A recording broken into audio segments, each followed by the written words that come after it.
How I describe something determines how I feel about it. How I feel about it drives my behavior. And from a leadership perspective, that is really worth paying attention to. So I need to become aware of how I'm describing what's going on around me. And this is moving to the point about, if you listen to constantly negative news, CNN, or whatever you want to play with here, you're going to have a certain mindset begin to reify, to solidify, and then you behaving in a way that is absolutely consistent with that.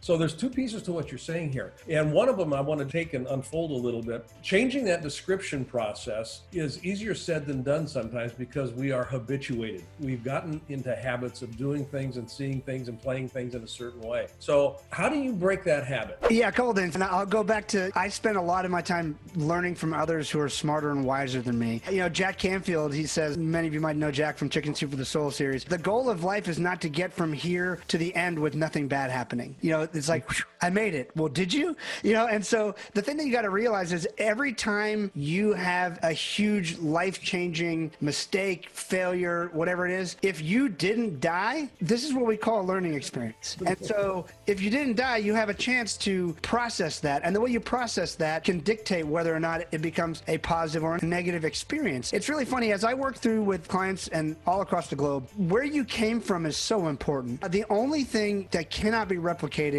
in the world is your story. It's the only thing. You can patent something, you can trademark something, people work around it, all that stuff, but you have a unique story that got you to where you are. Also, when I talk about branding, when I think of it, so we're all on the same page, a brand is simply a story. That's it. Branding, storytelling. And a great brand, a story that your clients and prospects like to share for you. So let's just break that down very simply. So that's the most powerful thing you have is your story. And when we look back, we often tend to only share the positive, but when we don't look at how the negative transformed and shaped our life, I mean, there are many situations that if I hadn't been steered away from a path I was on, even if it's a path I thought I should take, I never would have ended up here. And so we have the choice to remember things that happened to us that didn't happen the way we hoped they would happen as positive or negative. What do I mean by that? Well, it shifted my direction. It shifted my course. I did terribly. I was really terrible at this, but you know what? It allowed me to see that wasn't the path for me. I should probably go find something else, or I should find someone to collaborate with who's great at that. For me, I've been in the music business my whole life. Hardest thing I've ever done. It seems like the most damn impossible business ever. Like making money seems to get harder and harder and harder. It was all in touring. Now you can't tour. I mean, it's just very, very difficult. Then I shifted and said, you know what? I'm ticked off with this music business. I'm going to try to make a documentary. I started making a documentary and I approached it the way I approached music. As a producer, I'm going to bring in all the best people I can find to create a product. I got 2 Emmy nominations and won an Emmy off my first documentary. I made 65 cents. Had I never been so frustrated with music that I thought, you know what? Let me look at something else. And I can tell you, undoubtedly, making documentaries, even on tough subjects, is the easiest thing I've ever done in my life. It seems like everything I'd ever done leading up to this was preparing me to build teams to execute on this